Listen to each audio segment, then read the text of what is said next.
그리스도인들이 세상을 바라볼 때 세상이 공정하다라고 생각할까요? 불공정하다고 생각할까요? 그리스도인들이 세상을 바라볼 때 불공정하다라고 생각을 하지요. 그건 당연한 겁니다. 그러면 여기서 한 번 더 물을 수 있는 게 뭐냐면, 세상 사람들은 세상을 또 살아가는데 세상을 보면서 공정하다고 생각할까요? 불공정하다고 생각할까요? 불공정하다라고 생각합니다. 다만 여기에 여러분, 기독교인들이 세상을 바라볼 때의 불공정과 세상의 사람들이 그 자신들이 살아가는 세상 속에서 불공정하다라고 말하는 기준이 다르다라는 건 알고 계시나요? 무엇 때문에 다른가요? 기준이 달라요. 불공정의 기준이 달라요. 세상에서의 불공정은 결국 왜 세상이 불공정하다라고 느끼냐면, 공공적인 어떤 것들 때문에 불공정하다고 느끼는 사람들은 좀 소수예요. 솔직히 실제로 세상이 불공정하다라고 느끼는 것은 내가 그 불합리함을 당하기 때문이에요. 그렇죠? 그럴 때 세상이 불공정하다라고 표현하고 말하게 돼요. 물론 공공성의 어떤 불공정과 불합리를 보더라도 그것으로 말미암아 어떤 깨어있는 지식인이라든가 어떤 또 그것에 좀 민감한 사람들은 이게 불합리하다, 불공정하다라고 소리를 내고 그것을 고치려고 하는 사람들이 있습니다. 없는 게 아니죠. 그런 사람들이 있습니다. 또 그들로 말미암아 또 세상이 올바로 나아갈 수 있는 방향으로 나가기도 합니다. 근데 대부분의 사람들은 세상이 불공정하다, 불합리하다라고 말하다는 것은 결국 내가 그 불합리함과 불공정함을 경험하기 때문이에요. 그리고 그것이 그 기준이 대부분 어디에 있냐면, 누구에게 있냐면 나에게 있죠. 다른 사람이 다 공정하다라고 말해도 내가 경험한 게 내 스스로 불합리하다라면 그건 공정한 거예요, 불공정한 거예요? 불공정한 거예요. 결국 나에게 있어요. 그래서 지난주에 저희 아내하고 같이 잠깐 이야기를 하다가 TV에서 나오는 애니메이션을 잠깐 틀었어요. 그 이제 제목이 월이라는 애니메이션인데, 예전에도 제가 재미있게 봤던 이제 애니메이션인데, 거기에 보면서 그때 문득 그런 생각이 들은 거예요. 그게 이제 세상이, 지구가 쓰레기가 넘쳐나서 이제 사람들이 살아갈 수 없는 상황이 돼서 사람들은 다 비행기를 타고 우주선을 타고 우주로 나갔어요. 다른 행성을 개척하려고 나갔어요. 탈출을 했는데, 그러면 그래도 지구를 어떻게 보면 회복시켜야 되는 이제 도구가 필요하니까 그 청소하는 로봇을 통해서 지구를 회복시키려고 했어요. 근데 결국 회복이 된 게 아니라 회복되지 않고 오히려 지구는 어떤 생물도 살아갈 수 없는 환경이 된 거예요. 오직 살아갈 수 있다면 뭐만 살아갔냐면 바퀴벌레만 살아가는 거예요. 그런 상황에 이제 우주로 떠난 인류는 어떻게 됐을까요? 초호화 우주선을 타고 우주로 떠났어요. 근데 새로운 지구는 발견하지 못했고 세월이 지나서 수백 년이 흘렀어요. 이제 저는 그 우주선을 보면서 문득 그런 생각이 든 거예요. 어떤 생각이 들었냐면, 사람들이 추구하고 바라는 천국은 저와 같지 않을까라는 거예요.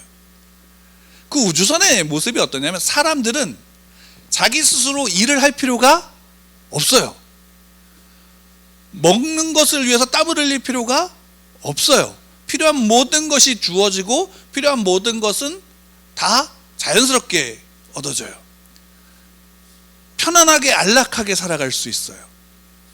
모든 것을 누려요. 고통을 받을 필요도 없고, 병들면 얼마든지 치료받을 수 있고, 아이들도 자녀가 출산이 되어지면 아이들도 자기들이 키우지 않아요. 위탁해서 거기에서 이제 키우게 되어져.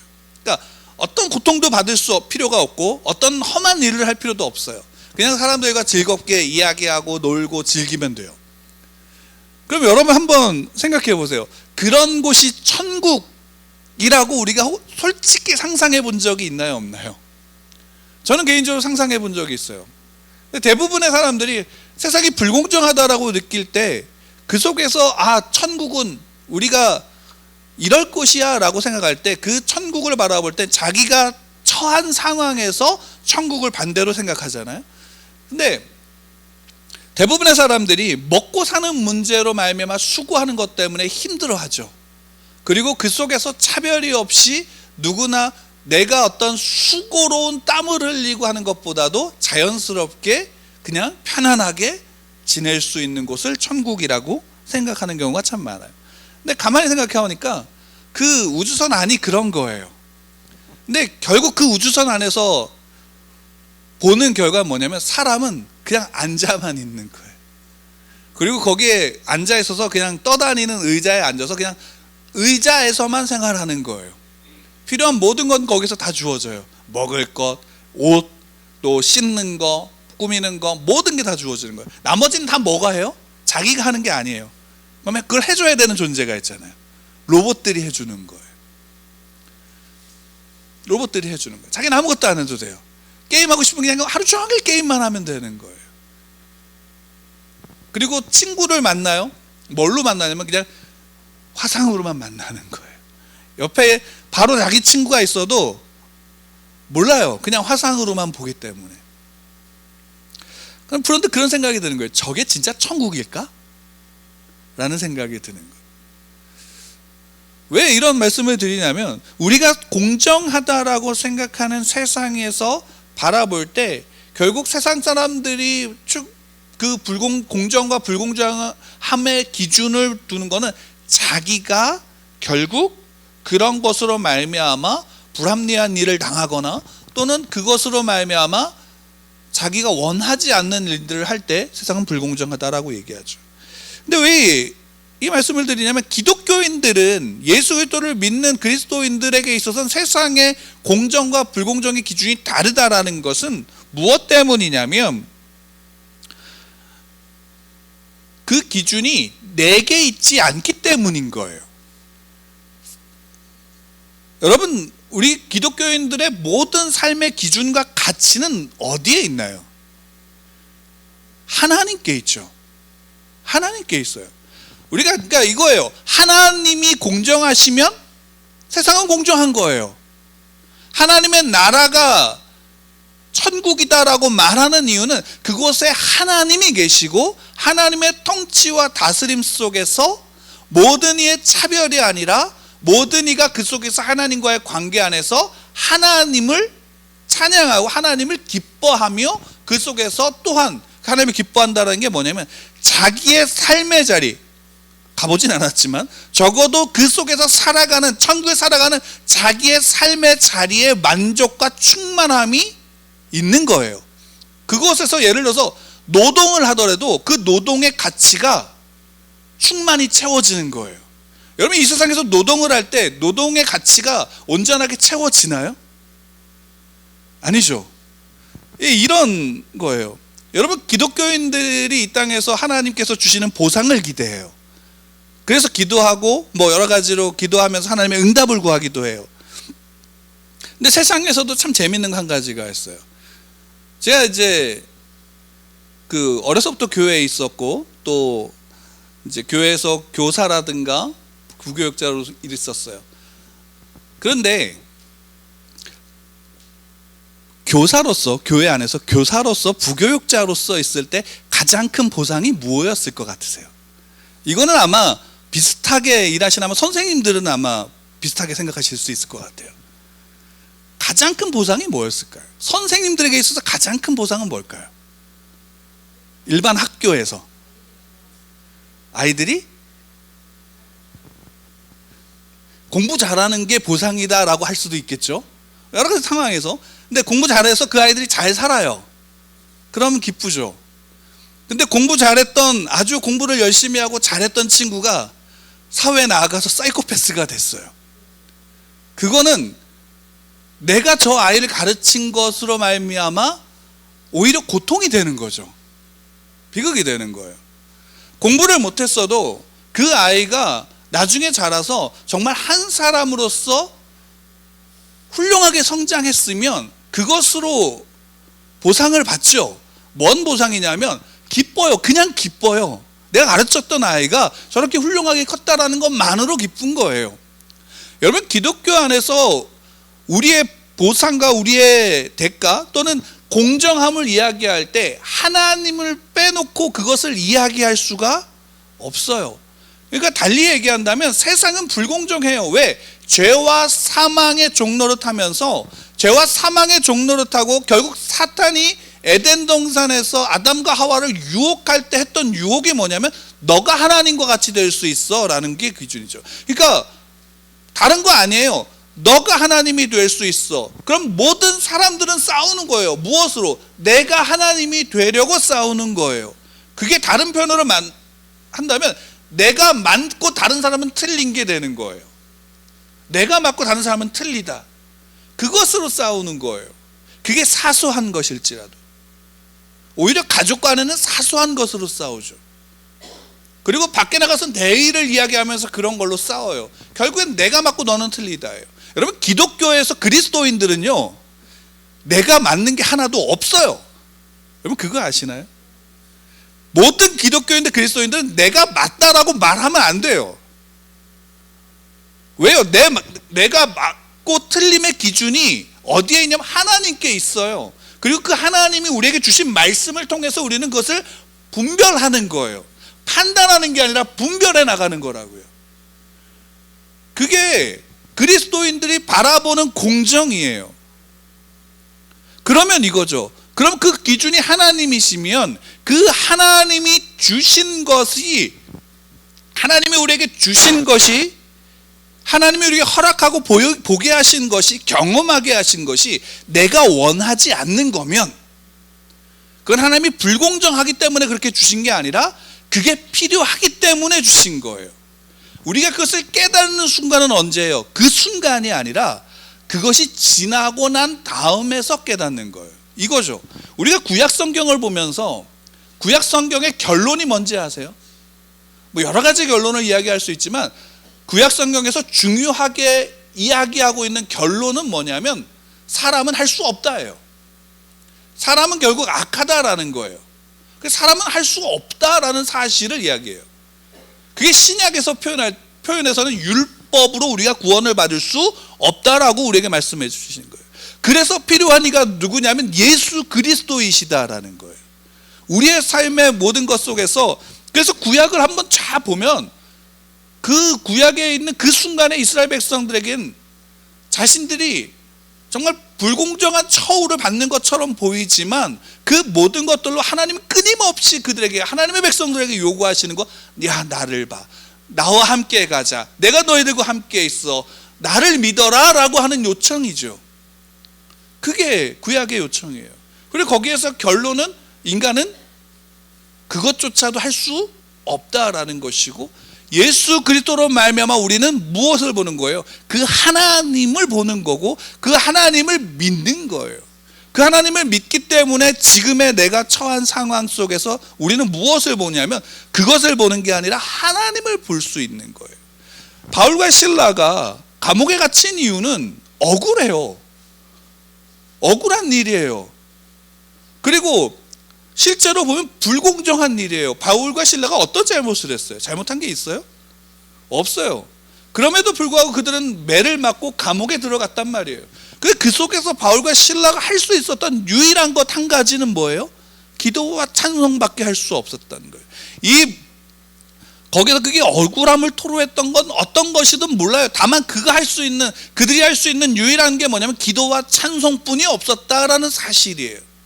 그리고 바울과 실라는 그렇게 했고 그것을 통해서 하나님께서 분명히 응답하셨을 거예요. 그걸 했기 때문에 기도가 찬송으로 바뀌었을 거고, 그 찬송 속에서 그 응답이, 우리는 보통 생각할 때 그 응답이 옥문이 열리고 착고가 풀린 것이다라고 생각하죠. 왜? 그 즉시에 그게 나타났으니까. 근데 실상 바울과 실라가 그것을 하나님의 응답으로 봤다면 어떻게 했어야 돼요? 도망갔어야죠. 근데 그들은 계속 남아 있었어요. 뭐예요? 그것이, 눈에 보여지는 그것이 하나님께서 그들에게 응답하신 내용이 아니었다라고 믿은 거예요. 도망갔기 때문에 잘못했다 이런 차원이 아니라 바울과 실라는 그 안에서 기도와 찬송을 통해서 하나님께서 받은 응답이 거기서 도망가는 것이 그들은 아니었다라고 받고 그래서 기다렸던 거예요. 이게 그럼 자기에게 기준이 있었다면 매인 것, 감옥에 갇힌 것, 억울하게 매를 맞은 것, 그것을 풀어야 된다라고 생각했다면, 그것이 목적이었고 그것으로 응답을 받았다면 남아있을 필요가 없고 도망가면 돼요. 아니요, 도망갈 필요도 없죠. 오히려 뭘 먼저 얘기하면 돼요. 35절 우리가 읽은 본문에서 나 로마 시민이었어 라고, 시민권을 가진 사람이었어 라고 말만 해도 아마 그것을 재판했던 사람들은 다 두려워서 그냥 보내줬을 거예요. 근데 바울과 실라는 그렇지 않았다라는 거예요. 그들은 자기들이 처한 상황을 가지고 기준을 잡은 게 아니라 하나님이 무엇을 원하시는지에 초점을 맞추었고 그것에 대해서 응답하신 것에 대해서 기다렸던 거죠. 그리고 그 안에서 간수가 옥문이 열리고 착고들이 다 풀린 것을 보고 어떻게 했어요? 자살을 하려고 했죠. 그리고 바울이 그것에 대해서 말리게 되어지는 상황이 우리가 지난주에 봤던 상황 속에서 같이 오늘 말씀과 이어지는 거예요. 감옥에 있었어요. 그리고 그들을, 간수를 살려주죠. 그러면서 간수가 물어요. 어떻게 해야 구원을 받습니까? 라고 묻죠.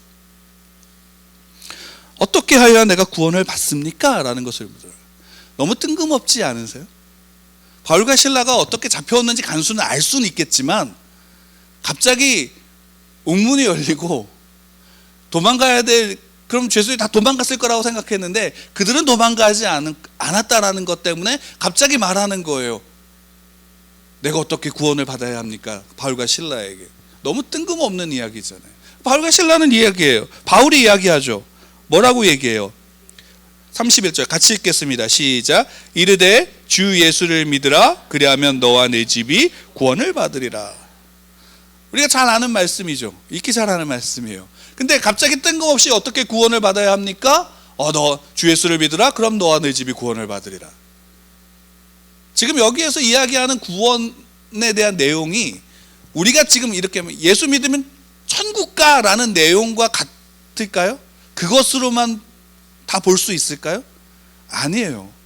적어도 이 간수는 왜 어떻게 구원을 받아야 합니까? 라고 물었던 것의 그 질문은 결국 바울과 실라가 감옥에 갇혔는데 그 모든 문이 다 열리고 매인 것이 풀어졌음에도 불구하고 거기에 남아있었던 그들을 통해서 뭘 본 거냐면 자기는 이런 상황에서 자살을 결심할 수밖에 없는 상황에 처했는데 저들은 그 상황에서 그렇게 하지 않았다라는 차이를 본 거예요.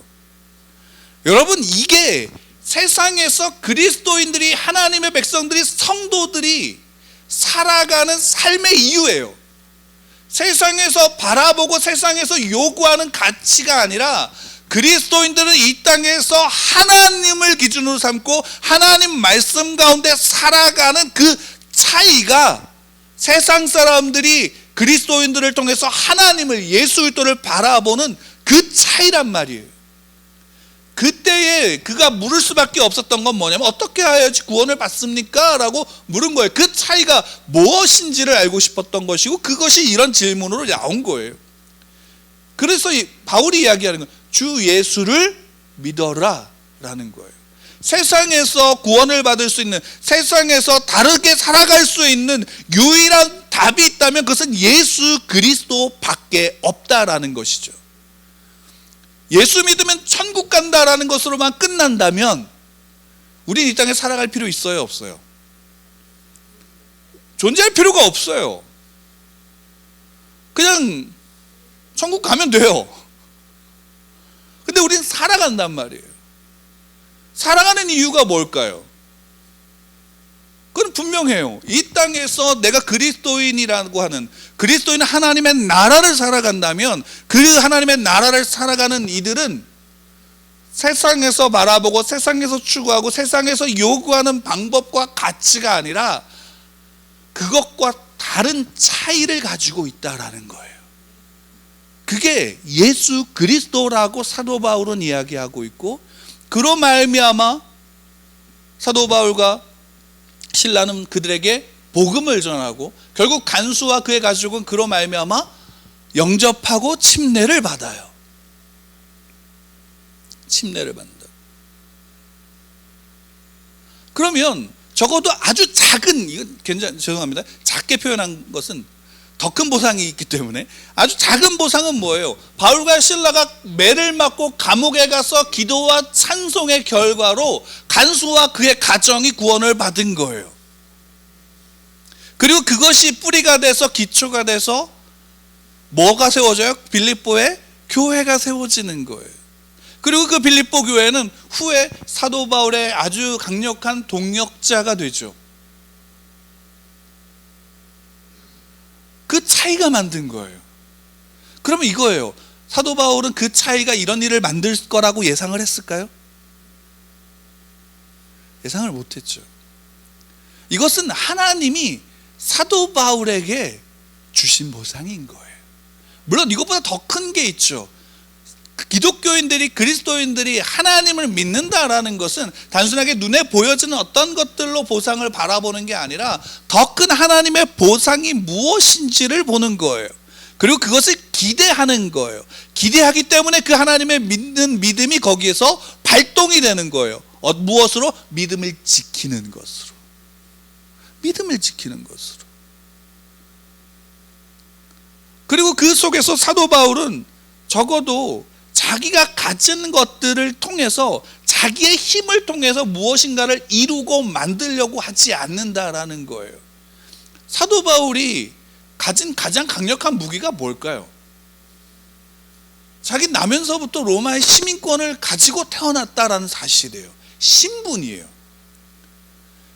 그게, 그 신분 하나가 당시 로마 사회에서는 굉장히, 로마의 그 지배하에 있는 나라들 속에서는 굉장히 큰 힘을 가져요. 여기에서도 보잖아요. 우리가 읽은 말씀에서도 부하들이 상관에게 38절에 보고하니 그들이 로마 사람이라는 말을 듣고 두려워하여. 그러니까 시민권 하나 가진 것만 해도 두려워하는 거예요. 왜? 그를 재판 없이 사람들 앞에서 그냥 때렸다라는 것, 그리고 재판 없이 그냥 감옥에 가두었다라는 것, 그게 시민권이 없는 사람들한테는 그렇게 해도 상관이 없겠지만 로마의 시민권을 가진 사람들한테 그것은 굉장히 큰 일이에요. 그건 중죄이고 그것은 결국 자신은 파멸로 몰아갈 것이기 때문에. 근데 사도 바울은 그것을 이용하지 않는다고요. 자기를 위해서. 오히려 사도 바울이 자신이 로마 시민권이다라고 이야기했던 것은 결국 자기를 도와줬던 간수와 그의 가족과 루디아와 그 복음을 듣고 예수 그리스도를 영접한 그 빌립보에 많지 않은 그들이 그 속에서도 견딜 수 있도록, 그 속에서도 그 자그마한 것으로 그들이 힘을 얻을 수 있도록 하기 위해서 그것을 이야기한 거예요. 그 뒤로 그것이 로마 시민권을 나중에 밝혀서 바울이 얻은 이득이 뭐가 있어요? 그 이야기하고, 야, 상관들 모셔와서 데리고 가게 해. 데리고 왔어요. 야, 저 사람이 로마의 시민권을 가지고 있어서, 야, 대단하다. 그래서 그 자리에서 빌립보에 계속 있어서 그 사람들에게 영향을 끼쳤을까요?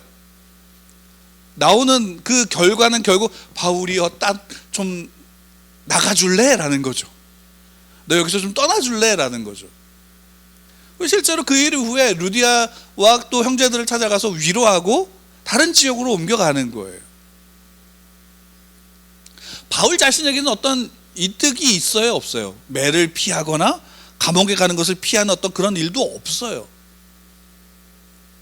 그러니까 사도 바울이 봤던, 사도 바울이 추구했던, 또 그와 똑같이 우리가 해야 된다, 이것을 떠나서 사도 바울이 본 것을 통해서 기독교인, 그리스도인들이 바라봐야 되는 게 무엇이고, 기독교인들이, 성도들이 이 세상에서 살아가면서 믿지 않는 자들과 다른 차이가 무엇인가 하는, 세상이 불공정하기 때문에 불공정하다라고 토로하고 한탄하는 것이 아니라 그 속에서 하나님의 공정과 하나님의 의와 하나님의 거룩하심을 믿는 그 믿음 앞에 서야 되는 거예요. 모든 그리스도인의 믿음은 공정해요. 크고 작음이 아니라 그 믿음이 나로부터가 아니라 그리스도로부터 온 것이기 때문에 공정해요. 그리고 그들의 삶은 결국 하나님의 공의 속에서 완성이 될 거예요. 다만 우리는 그 속에서 하나님의 사랑을 품고 나가는 거예요. 내가 더 좋은 것, 내가 더 강한 것, 내가 더 높은 것을 추구해 나감이 아니라 그 모든 것들 속에 성도들은 사랑을 표현하는 것이고요. 하나님은 공의를 이루시는 거예요. 그 공의와 사랑에 온전하게 이루신 것이 예수 그리스도로 말미암아 우리가 구원을 얻은 거라고요. 세상에서 바라보는 것으로 끝나는 게 아니라 그것을 넘어서고 더 크신 하나님을 볼 수 있는 거예요. 여러분들을 향한 하나님의 뜻하심과 하나님의 일하심이 뭘까요? 여러분들을 향한 하나님의 보상이 뭘까요? 성도의 기도는 하나님 앞에서 자녀로서의 자기 자신을 보게 돼요. 성도의 찬양은 하나님과 함께 하심에 대한 노래예요. 성도의 믿음은 하나님의 공의가 이 땅에서 온전히 이루어진, 하나님의 뜻이 온전히 이루어질 것에 대한 믿음이에요. 세상에서는 자기가 부정되죠. 자기 존재가 부정이 돼요. 무엇이 없으면, 힘이 없고 돈이 없고 무엇이 없으면. 근데 중요한 사실은 뭐냐면 모든 거를 다 가진다라고 보는 사람도 자기를 부정해요. 결국 마지막에 모든 것을 가진 사람이 영원한 생명을 위해서 불로초를 찾는 거예요. 근데 성도는 하나님 앞에서 자기가 부정이 돼요. 부인이 돼요. 그러나 하나님은 그런 성도를 긍정하고 일으키시는 거예요. 그래서 우리의 긍정은 누구에게 있냐면 하나님에게 있는 거예요.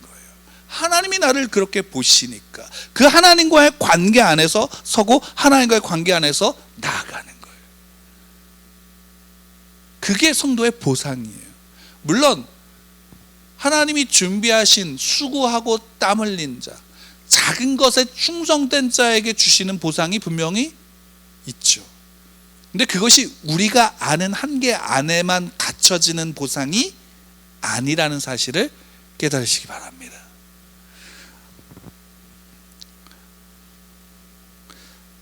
복음을 전할 때 가장 많이 했던 예전에 이야기들 중에 하나가 CCC나 뭐 다른 이제 전도 방법을 통해서 이야기했던 이야기 중에 하나가 뭐냐면 마음을 열어라라는 이야기예요. 이제 마음을 여시고 예수님을 받아들이십시오라는 이야기예요. 개인적으로 박영선 목사님이 그 이야기를 설교 때 하셨을 때 재미있는 이야기를 하셨는데, 우리나라 사람들은 마음을 열라 그럴 때 그 마음을 보통 어디로 생각을 하냐면 가슴으로 생각을 하죠. 그러니까 소위 말한다면 감정적인 거나 아니면 이제 그런 부분으로서 이제 터치를 하는 부분인데, 원래 이제 이게 미국에서 들어온 전도 방법의 이제 하나인데, 미국에서는 그 마음을 열어라라는 것, 마음을 열어라는 것의 그 마음이 이제 마인드인데, 그 마인드가 가슴이나 감정을 뜻하는 게 아니라 소위 말한다면 이성을 뜻하는 거예요. 우리의 머리에 그런 지식이나 이것을 넘어서는 일이 있다라는 것을 이야기한다라는 것이에요. 여러분, 우리는 세상에서 사람이 가지고 있는, 또 세상에서 살아가는 우리가 가지고 있는 인식의 한계들이 있어요. 방법의 한계들이 있어요. 그죠? 그것은 어쩔 수 없어요. 그 안에 매여 있지요. 근데 우리의 믿음은 그것을 넘어서는 믿음이에요. 그래서 그 넘어섰다라는 것이 단순하게 뭔가 초월적인 일이 일어난다의 의미가 아니라 하나님의 경륜 속에서의 초월성이에요. 하나님의 초월하심과 하나님의 뜻하심과 하나님의 일하심의 완전성이에요. 그 하나님께 우리는 하나님을 믿기 때문에 그분의 선하심과 그분의 신실하심과 그분의 온전하심을 믿고 그분 앞에 나를 맡겨드리는 거예요.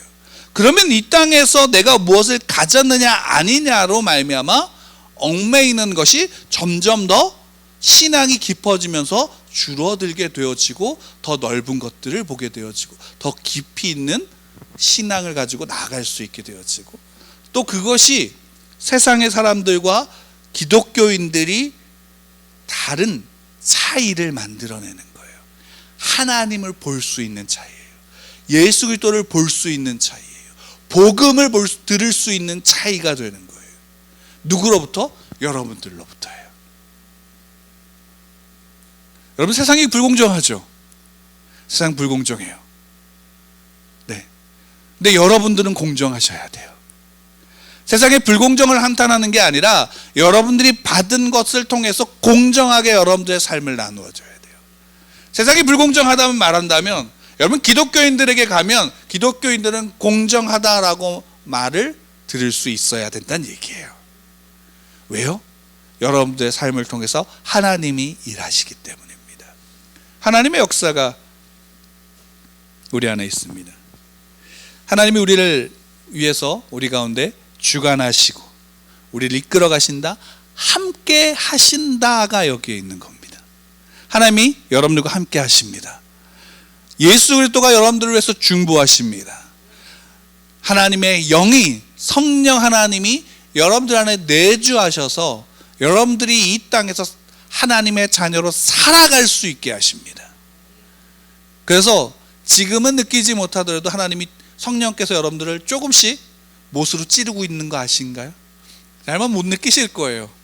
근데 찌르면 결국 나중에 뭘 아시냐면 내가 여기에 와 있네 라는 걸 느끼게 되실 거예요. 그게 하나님의 은혜입니다. 은혜가 내 옆에 있고 내게 있음을 믿으시며 그 은혜 가운데 세상이 불공정하지만 하나님의 공의와 사랑을 믿고 하나님의 선하심을 믿고 나아가시기를 축원합니다. 힘을 내십시오. 여러분의 삶에 어떠한 벽이 있더라도 그 벽 너머를 보시고 또 무엇보다도 하나님이 이미 일하고 계심을 믿으시기 바랍니다. 하나님은 여러분들을 통해서 결과를 만들어 내고 계십니다. 믿으시나요? 하나님 결과를 만들어내고 계십니다. 네, 그 하나님을 믿으시며 나아가는 여러분 되기를 축원합니다.